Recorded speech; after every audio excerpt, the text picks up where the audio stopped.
Okay, so let's get started on the course. MG305, Innovation and Technology Management. I'll just quickly go over the course content, which Jonathan probably already has done, but like from my perspective as a student, how I perceived the course to be structured is as follows. You have weeks 1 and 2, which act as sort of an introduction. You're getting an understanding of what innovation is and the various processes that underlie it. And this acts as your base for understanding the weeks that come. Now, you don't have to be an expert in every single week of MG305. In fact, I actually mostly skipped week 3, but a lot of people, a lot of my students loved it. So I do by no means suggest skipping it. Definitely not. It's just weeks 1 and 2 are essential. They're like the groundwork for everything that comes after. And then you kind of get to pick and choose your favorites, although it's still cumulative. So there's definitely a point to learning everything. It's just weeks 1 and 2 is the ones where you definitely need to pay attention. And afterwards, well, if it interests you, go in depth. If it doesn't, I guess just do the required readings, go to class, and that's probably enough. And so the start, yeah, so that's the introduction. Understanding how innovation works and how various technologies and innovations interact with one another. But that's just like what happens in R&D, or like it takes a very, I wouldn't necessarily say small scale, but the way the course works is that as it goes on, it takes on a greater and greater scale over time. So in week 3, we have a look at small ecosystems, Silicon Valley, so hubs of innovation, like places where this happens a lot. It's not just Silicon Valley, it's also China and its attempts to replicate Silicon Valley.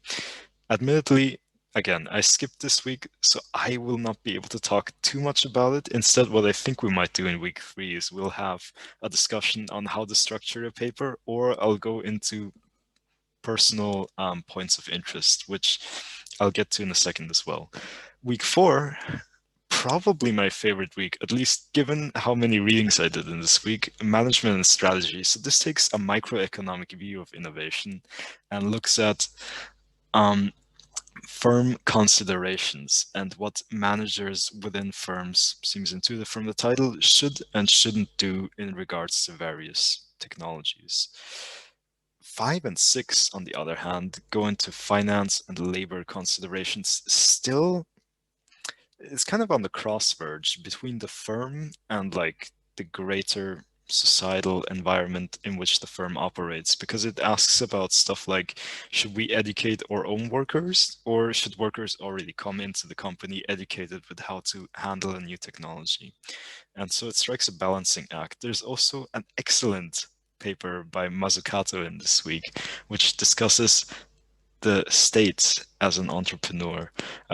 This is an absolute highlight that I suggest you not miss. I read it like way after it was assigned, I think, and when I did it, it was like, oh my god, this is amazing. But I don't want to promise too much, but it's like this course may be very challenging at first, but it's also very rewarding once you get to those later weeks in term.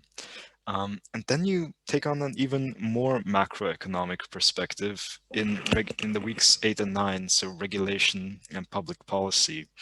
And the way you do this is you start exploring things like Lundvall's idea of all the different like interconnections and like national innovation systems. So the way the entire state works together on an innovation. Yeah, and then in week 2, you put it all together.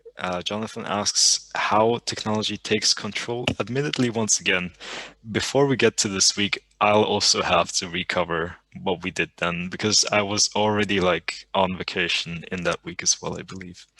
Okay, so that is what you can expect from innovation and technology management. As you can see, a lot of the weeks, especially in the later term time, are more macroeconomic in nature. So more of a general understanding, but this isn't meant to say that it's not useful as a technology manager, say, or as someone working in a firm working on a small scale. So it's not just about informing policy, it's definitely also understanding how everyone else around you works, and then to how to best take advantage of or work within the system. One example, for example, is that Tesla got a lot of its initial funds and also the available technology from the government, right? So this whole idea of innovation happening in like small hubs, the course kind of goes to refute this to some degree, but plenty of time once again. We'll get there when we get there. So let me advance to the next slide, which wants to ask, what is innovation in the first place? And the definition we use in this course, which if you've watched Jonathan's lectures, you've probably already come across, but it's just an introductory thing. If I may ask you, Sam, do you remember what that definition is?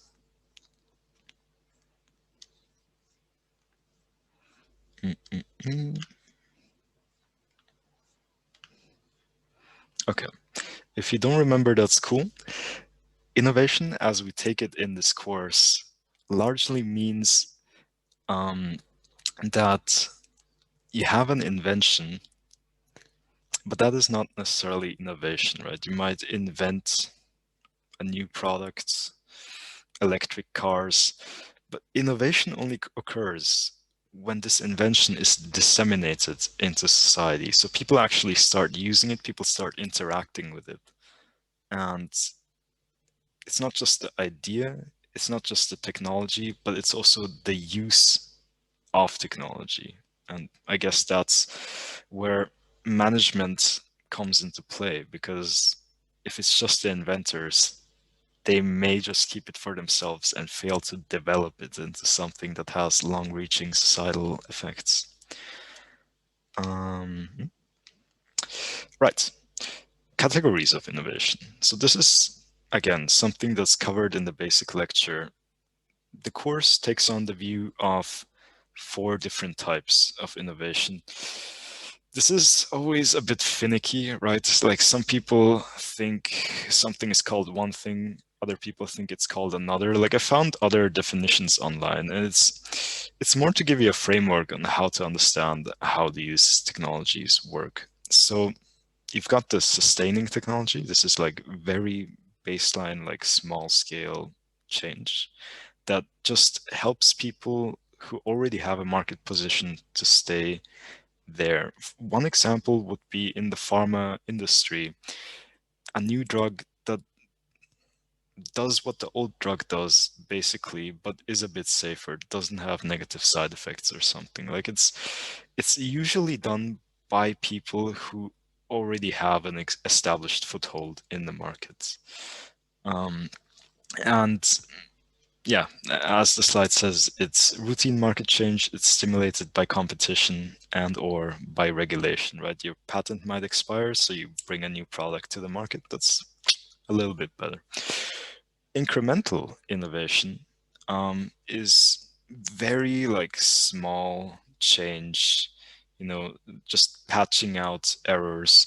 And already here, you might notice it can be a little tough to differentiate between these two. I found this framework online, which isn't too poor, which differentiates the two based on the impact on the market. So you can see here, incremental only has a small impact, sustaining a bigger impact. But where they differ is that, where they differ from, say, a radical technology, is that they're basically doing what has already existed. They're not really fulfilling a new need, say, of the market. They're mostly just doing what had been done, but better.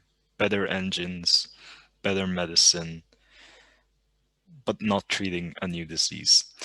And then you get to radical innovation. Radical innovation is something that really, here it's stated as transformative, creative, destructive.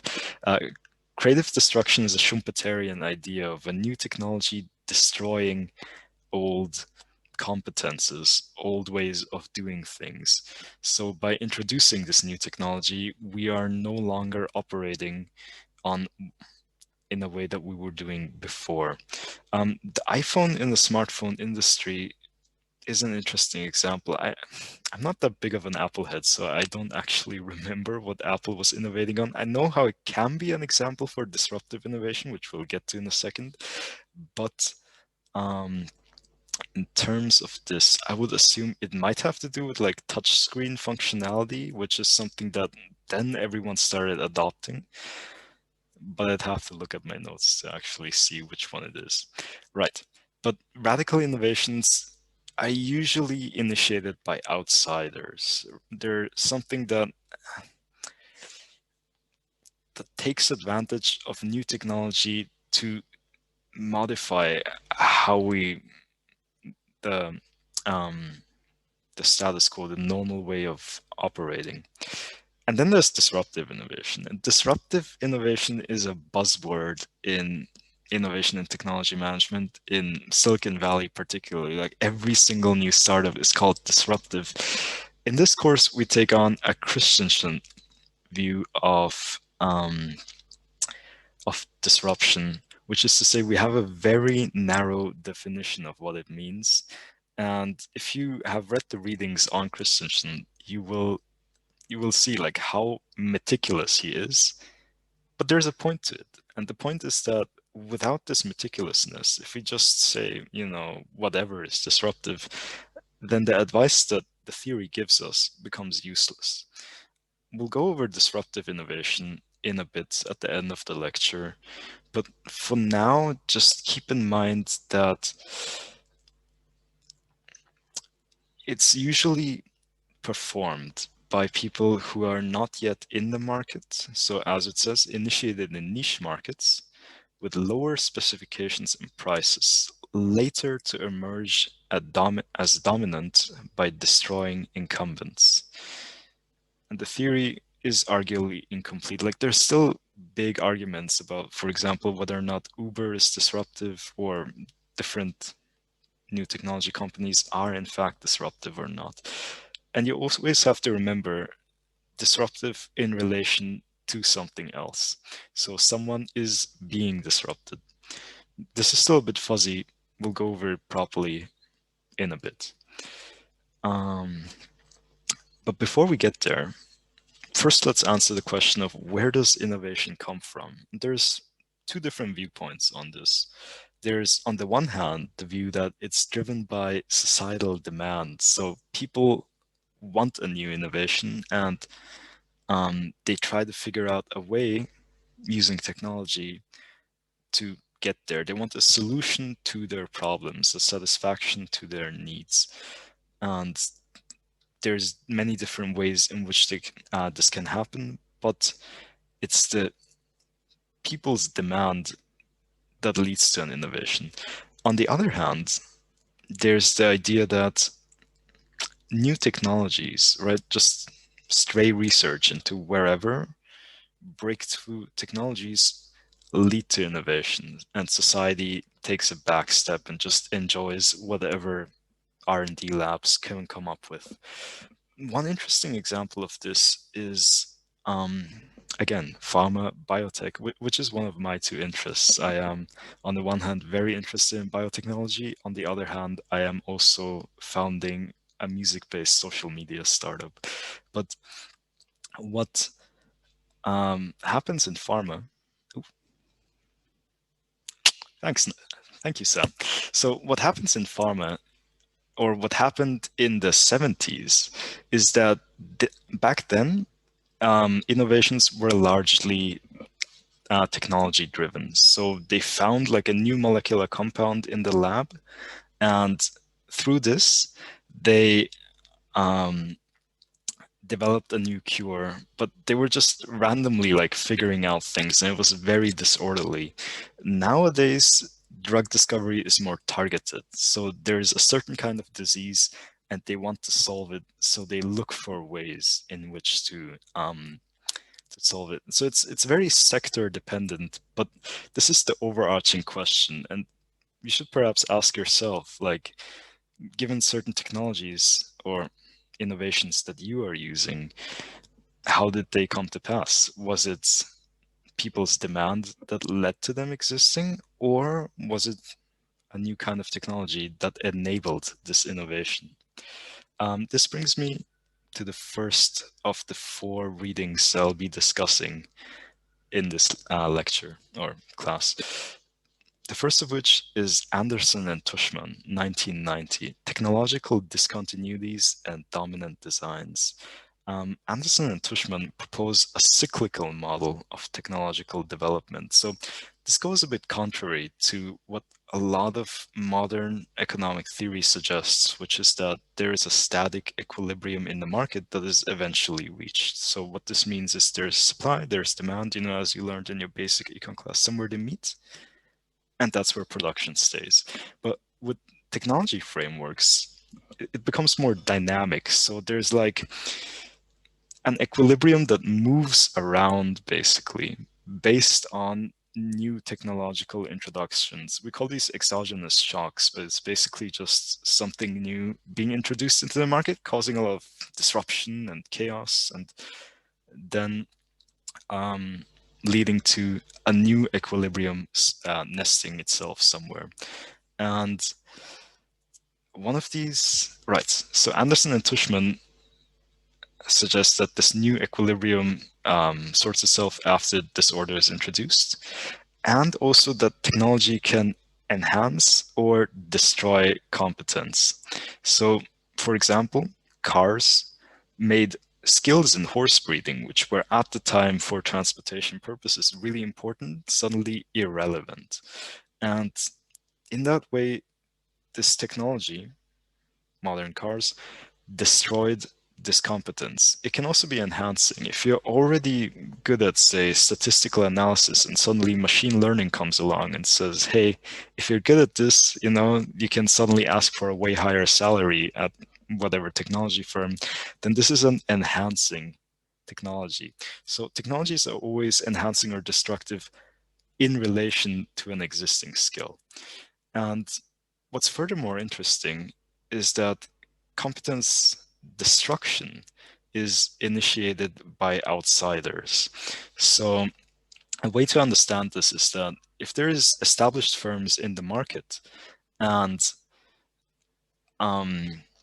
the technology research they do is mostly just very risk averse, or at the very least not too risk taking, they just want to play it safe, gradually make their product better, then should a new technology be found somewhere, or even within the lab, which they will not take advantage of, then outsiders will step in to develop this technology because they, unlike the existing firm, have nothing to lose. And this was also found by Mazzucato and Dossi 2006. This is not a course reading, it's just something I was doing on the side in pharmaceuticals, where drug discovery incrementally was done by the existing pharma companies. New drugs being developed, mostly done by outsiders. They did like an econometric analysis of it. It's very cool, it's very specific, but you don't need to know this for the course. I'm just giving you examples, but ideally you should be finding your own to use in your argumentations, because whatever essay you end up writing will need tangible examples to support whatever theory you are trying to use or also refute. Right. But something that is happening here is that Anderson and Tushman completely omit the role of society in a technology. So what they're doing is basically saying there's a technological breakthrough, and that's what leads to innovation for a while.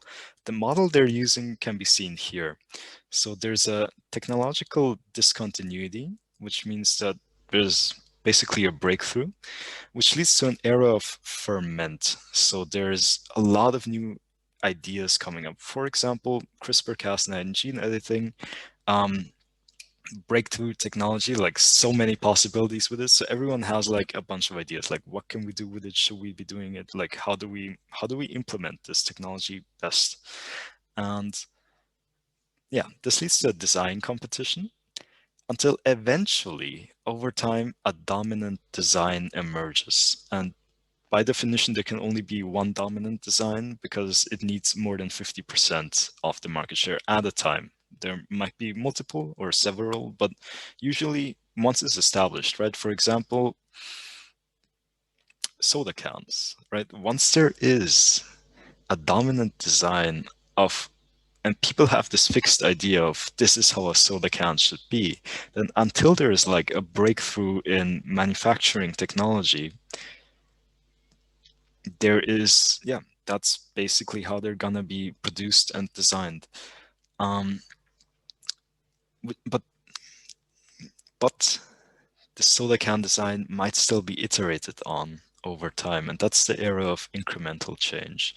So it's just you have this mainstream way of doing things, and it's just like slightly, over time, nothing too radical, but just a little bit improved until there's another technological breakthrough, which one again causes uprooting and chaos. And once again, there's a scramble to find the new dominant design.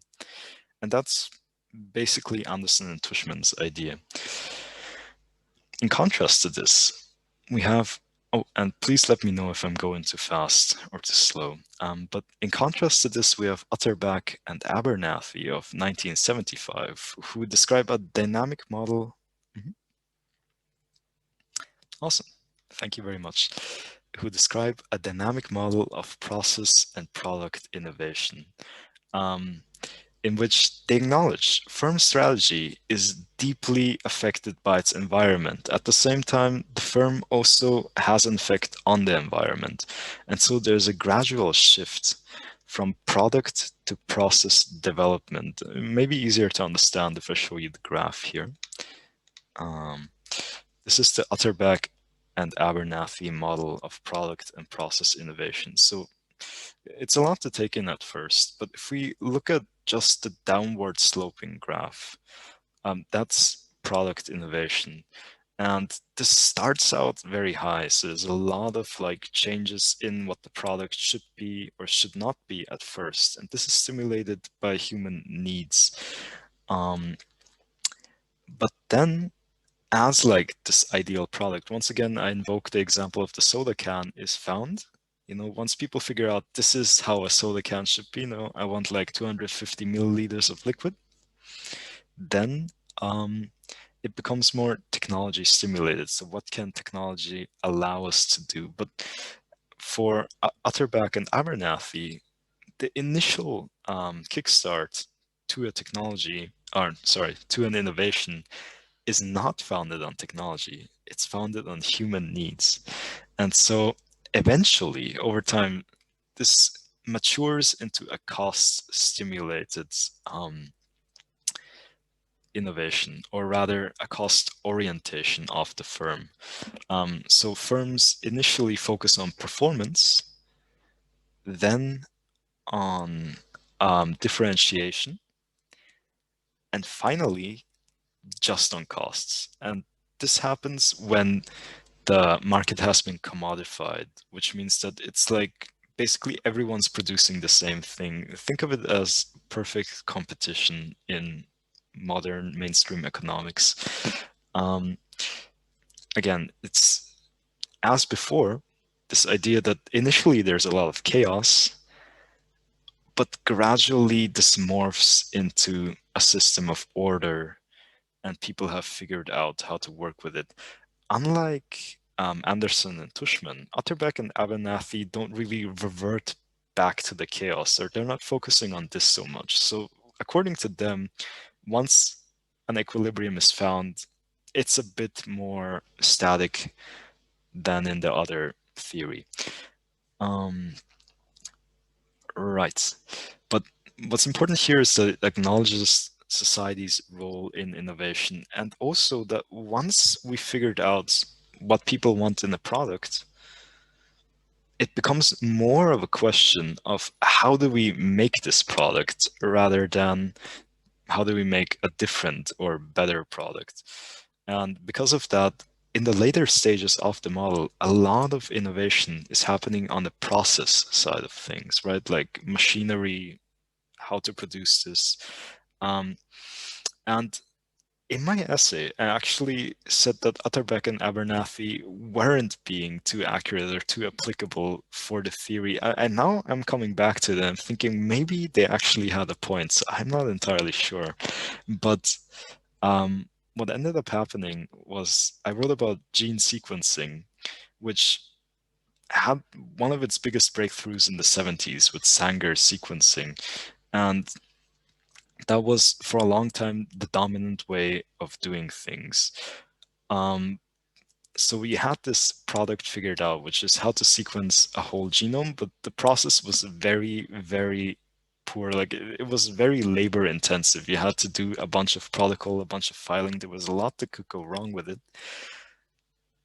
until in the 1990s and early millennials, next generation sequencing came along, which allowed like a huge industrial revolution, basically, it led to a swath of research being enabled by it. You can kind of think of it as the Intel, so the microchip processors of the biotech industry.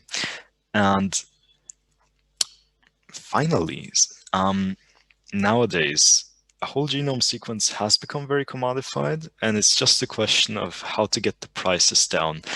At the same time, Oxford is developing a new way of sequencing a genome called nanopore sequencing, which not only drives the price down, but is also very, very mobile. So Atterbeck and Abernathy, a good model, but once again, as with all of these, enjoy with care.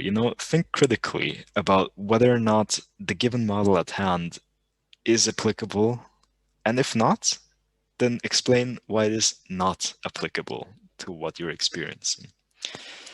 Right. And this brings me to Preston. Preston's changes continuities and cycles towards a more realistic theory. I think you got this in your first week. For us, Dimitri's only uploaded like after, I believe, week 10 or something. And it was like a piece of the puzzle, I would say, a piece to this puzzle of whether or not innovation is driven by societal demand or by new technologies being developed. I'm also just going to check the time to see how much I've got left. Right, we're good in time, should be able to finish on time. Right, so Preston's paper discusses this modality, this like two-pronged system of technological determinism and social shaping, as he calls it. And for once, he argues a lot of technologies fall in between the two. If you've done or are doing information systems, MG305, which has some underlying groundway, is definitely by no means essential. And I was not able to use that many of the papers in that course, but there is a paper called Winners Do Artifacts Have Politics, which describes a similar dichotomy. So in Winners Do Artifacts Have Politics, Winner gives the example of a bridge being built, as a bridge inherently is not politically charged, but if it is built low enough that buses can't pass through, then implicitly it's saying that the rich should have more transport capabilities than those who can only afford public transport. In a similar way, Preston's 2001 paper is launching an inquiry into how technology and society interacts with one another. And his proposed solution to this question is a dialectical model where the two are basically in constant like interaction with one another. And I personally found this to be like because if you think about it, dialectical is a term also used in philosophy, right? It's this like this conversational model between the two, with not one or the other taking control. In hindsight, it's probably quite obvious that the answer lies somewhere between, and it's definitely very context dependent, but I love this term, like dialectical model. He also discusses Schumpeterian long wave models. Now, these are, if you go into evolutionary economics, Nelson and Winter, 1982, which is another book that if you want to, you can read for this course. I have not yet read it personally, but it's like the groundwork. It provides heterodox alternative theories of economics to the ones we currently learn. Then these long wave models are basically describe how society's equilibrium shifts every 50 to 70 years in like a slope form. And we're currently undergoing, I believe, the fifth of those waves before. And as you go along in the course, you will encounter this idea again and again. For example, Perez, who I'm not sure which week she's in anymore, week 5 or 7, I believe. Her theories are also in part founded on this. And even if it's not officially acknowledged, it can still be implicit. Another thing he says is that authors who write in this technological determinism paradigm, so who omit society or society's role from their models, often fail to realize that that is what they're doing. So this will not, again, come up in their papers, but is probably happening, and is something that's good to keep in mind or in the back of your mind as you're reading these papers. Okay, and he also acknowledges that there's a difference between how technology is intended to be used, so the intended innovation by a firm, and how society ends up using it. And a very funny example of this is the Hitachi magic wand, which was supposed to be just like this long, elongated tool that people use as muscle relaxants, but turned out to be a wonderful female masturbation device, which Hitachi was initially like very much not okay with, being a prude Japanese company. They were worried it would hurt their industry standing and like public perception, but eventually realized people were using this product, and if they've got the best one, they might as well commercialize it. All right, and that, my friends, leads me to Christensen's ongoing process of building a theory of disruption. And there's a saying that poverty happens gradually, then suddenly. Arguably, it's the same with disruption. It's a very gradual process that can take decades to occur. And what's happening, or what Christensen describes, is that existing firms in the market encounter a new technology that they have neither any incentive nor or way to commercialize. And part of the reason for this is that the existing firm is focused on profits. They're focused on where the money is. So they make really good products that are focused on this high end of the market. This you can also see in this graph here. So there's the high end of the market, product performance, which you can see on the left side.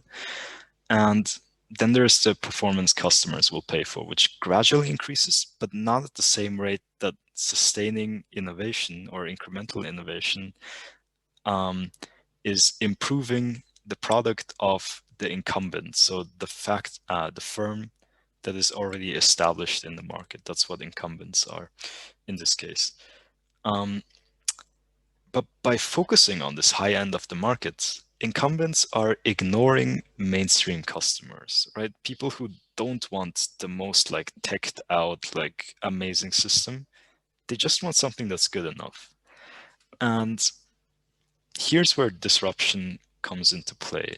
New entrants come into the market either through the low end of the market or just through a different kind of market that the existing firm doesn't really care about. It's not in their customer pool.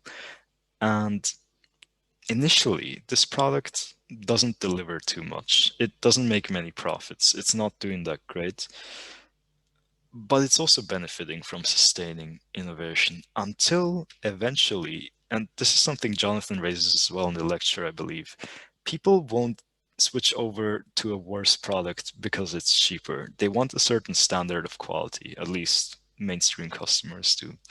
But once that standard is reached and the product is cheaper, they're happy to switch over, which is what often happens with disruptive technology. And once it's gotten good enough to elicit, to get these mainstream customers and push the incumbent out of the mainstream market, they'll still have their high-end like customers. So they'll still survive for a few more years, but they're failing to bring in fresh blood. They're basically out of touch with what mainstream customers want, and so they're getting disrupted. And when the mainstream market has been displaced and taken over by the new entrant, then we talk about disruption happening. Now, my roommate heckles me to no end. Like, he keeps asking, "Hey, are curtains disruptive innovation?" I find it very annoying, but it's also an ugly truth that our modern understanding of disruption can often be quite superficial. And so, like, if we had to state it in this modern understanding, then it would just be technology that tends to monopoly. But nonetheless, the reason why this theory is important is partially it is an encouragement to innovators, founders to understand that they have a chance to fight against giant firms like Google or Facebook or Amazon. They can eventually disrupt them. But the other important consideration is, what do existing incumbents do against disruptive innovation? How can they fight back? And Christensen discusses this, I think, in this paper, in that he found an anomaly to his theory. He found that there was a convenience store chain in the United States which survived the onslaught of Walmart and other like wholesale retail like outlets, which basically trampled entire economies by themselves. And that was Dayton Hudson.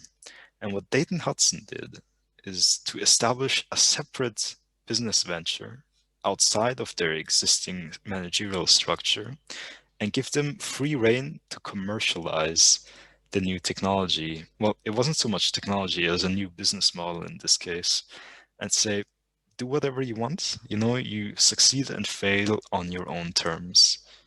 And if you need finance, we're happy to supply you with it. And this firm eventually became Target. Dayton Hudson is long gone, but Target still exists, although it is now arguably under threat and fire from online retailers. But at the time, this allowed this company to survive way longer than any of its 144 competitors in the market. Another example of disruptive innovation is Xerox. Xerox was there at the cradle of Silicon Valley. They were one of the first tech firms, and at the time, a leader. And what they did was they supplied printers, but they had a very innovative business model in that they didn't sell the printers, they just rented them. And so people were printing items. And at the time, my dad told me, printing used to be called Xeroxing. Like, that's similar to how looking up something on the internet nowadays is called Googling. It's just, it had become the term for it. But Xerox is not around anymore. And the reason for that is that the CEO who came up with the leasing model understood that to stay competitive, they had to do something because printers were getting smaller and more compact, and people would probably in a few years no longer want to rent their printers. So what he did was he assigned a research facility within the company to come up with the office of the future. Unfortunately, while they did that, the sales force of Xerox was so primed on selling Xerox that when the firm presented their results to them, or like the research lab presented their new technological breakthroughs to them, the sales force was like, well, where is the clicker? Like, where is the printing click that we usually like to sell? They failed to understand what they had at hand. And what ended up happening is that a lot of other firms, Apple, probably also Microsoft, just came in and picked whatever research they had and commercialized it themselves. So Xerox was leading edge in the market, still failed because the internal business model failed to support these new innovations that they were developing. You probably have a reading on this by Chessbro and someone else in week 3. So you can go over in depth in this later on. But particularly with disruptive innovation, what happened was that Xerox had these PCs, personal computers for office installation. Problem is, they were horrendously expensive. They were amazing at what they did for the time. Nowadays, obviously very like outdated technology, but at the time, cutting edge. But they cost $16,500. Nowadays, that would be about $50,000. And a whole office installation with all the packages could cost up to $250,000 at the time. Now, for many small offices, this is not an investment that they could afford, especially with how it was at the time. Secretaries usually didn't have a PC. Usually there was just one that was either communally shared or just the boss had one, or the IT department. So what happened instead was that IB developed a really bad PC, but that had like the basic functionalities of what you needed an office PC to do. And they sold it at $2,000 a piece and were wildly successful. So even though they had a far worse product, IB was able to displace this technology giant in the market thanks to the theory of disruption, as Christensen later analyzed it. Okay, and I think that brings me to the end of today's class. If you've got any questions, please let me know. And otherwise, yeah, I think that's it. And I will also be releasing a questionnaire because I realize for a lot of people, this time slot might not be that easy to make. I am generally free, not every single hour, but most hours on Monday, Wednesday, and Friday. So I'll release this and hopefully people will indicate when the best time for them will be. Okay, then if there are no further questions, then that's it for today. And I hope you'll tune in next week. Thank you very much.